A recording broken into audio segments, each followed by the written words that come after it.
Unity. We talked last week about some of the miraculous work he's been doing in prison. And today we're going to talk about Council's work in schools and how they address gang violence. Bob, welcome. Thank you, Dave. We go way beyond gang violence. That's not the thrust of the program. The council's received most of its publicity because of our work with gangs, but that is just a minor part of what the program really focuses on. For years, education was driven by the need for promotion and graduation rates. As a result, children with problems were unable to get those issues dealt with in a traditional classroom. A teacher who was pressured to get those promotion and graduation rates up would be hindered if they devoted time in the classroom to the needs of children. That became a serious problem for a long time. Then, as a result, that gave birth to the new emphasis on social emotional learning. By the way, the problems that kids bring to classrooms today is pretty extreme. We're living in a very alienated, isolated society. COVID put a real dent in psychological well-being of children. Their obsession with their iPads and their smartphones has compromised their ability to use language effectively because they cannibalize the language when they text. We're looking at a host of issues that really have to be addressed. Council for Unity makes that happen. We established social emotional learning before educators even coined that phrase. When we started, we realized that if we couldn't meet the deepest needs of kids, our program would not be successful. We came up with a 4-point strategy. It's called the 4 pillars of Council for Unity: family, unity, self-esteem, and empowerment. Those 4 pillars represent the need for children to have a family. If they did not get or do not have the family that they need, the Council for Unity gives them the opportunity to form a family that will be a support system for them. Unity addresses their need for safety and their need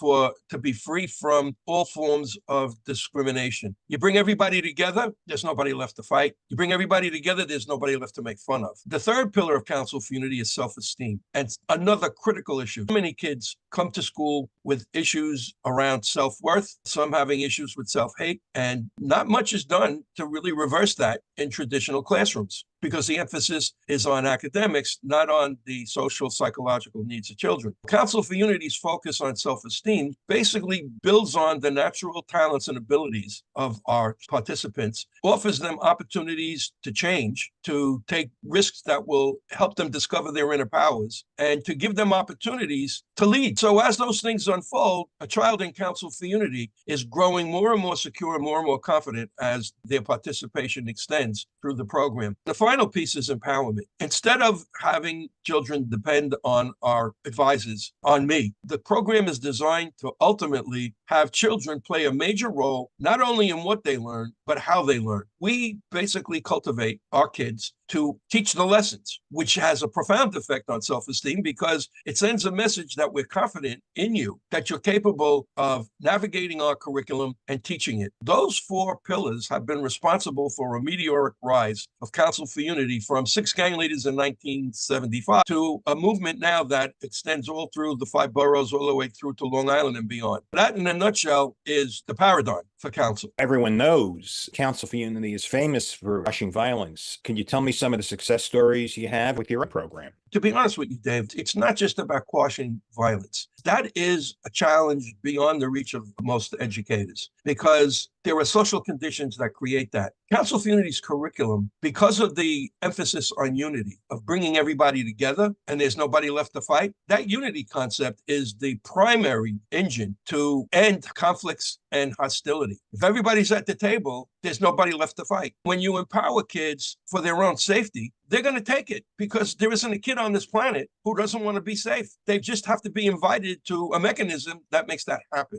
The second aspect of that, which can also lead to violence, is discrimination, racism, hatred of immigrants. The unity concept also mirrors a second precept, and that is, if you bring everybody together, there's nobody left to make fun of. I would say that those 2 precepts are the primary driver of Council for Unity's success. Anyone who's interested, on the Council for Unity website, there are videos showing our success in correctional facilities, which are miraculous, and videos showing our success in schools. The video, Young People Building Bridges, highlights the incredible transformation of young people who participate in this program. I can use my staff as some examples in transforming lives. I think you've interviewed Rick was involved in some underworld dark ventures when he was in school. I met him through a riot at Erasmus Hall High School with his partner. They got involved in Council for Unity, and here's the miracle. They gave up their illicit activities to join Council for Unity. When asked, what made you give up all that money to get involved in a program where you're working at times for $15 an hour? Their response was, the Council for Unity made us decide that we wanted to live. Having that street corner, which brings in tons of money, comes with a target on your back. Yes. And a death sentence. In opting for life, Rick now is doing extremely well. He's a site coordinator. All of his past and all the things he's been through have made him a credible messenger where he's saving lives. Kyle Harmon is another example. Kyle was a member of the Crips. He joined the Crips when one of his friends was killed in a drive-by by the Bloods. He encountered Council for Unity in Columbus High School, and seeing the impact that the program had on other gang-affiliated participants was an eye-opener for him. Rick became an extraordinary role model and an extraordinary credible messenger, changing lives. They've extended out to the world the benefits that they received, and they're lowering the nets and getting a lot of kids in conflict out of the pit. Those would be two primary examples of Council for Unity's success with former gang members who were leading lives in crisis. Do you have any other stories to add? There's thousands of stories in Council for Unity. I could be on this clip for another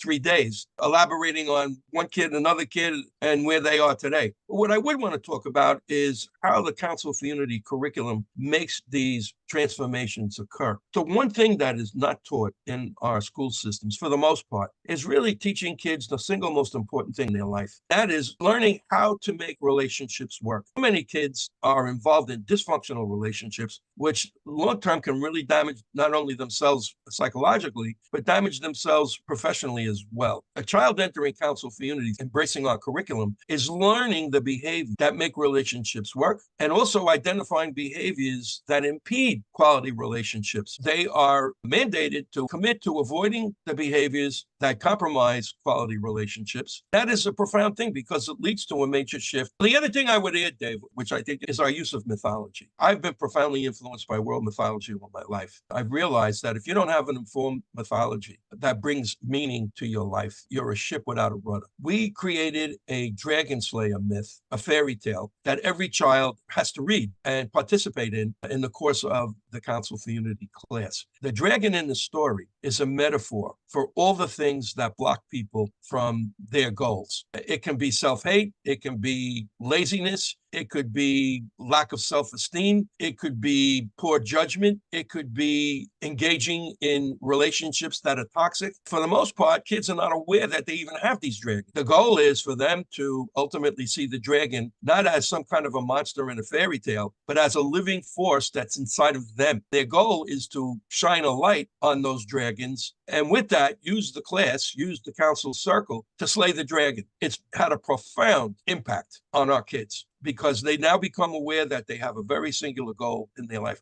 Who is going to drive their bus? Is it going to be the dragon, or is it going to be the potential hero or heroine inside of them? That has had a profound effect on change. Is there anything you'd like to add? I would add that the Council for Unity was growing. We're being solicited by high schools, middle schools, and I think that is a tribute to the successes that we've had over the years. Principals, superintendents realize this Council for Unity program can really help us in dealing with the needs of children in ways that we don't have available to us. The other thing is that for the last 5 years, the Council for Unity high school graduation rate has barely slipped under 100%. And you're talking about kids who normally might not graduate at a 50 or 60% rate. Through their participation in Council for Unity, just about every one of our kids graduates high school, and most of them go on to college. Dave, the other big thing is I hope you have some educators in your network, because this could be a monster marketing tool for us. I have 24,000 followers, mostly C-suite people. That's okay. Everybody knows somebody. All it takes is one. All right, buddy. So get in touch with me next week. We'll make it happen again. Okay. Thanks a lot. All right, Dave. Have a good one. Happy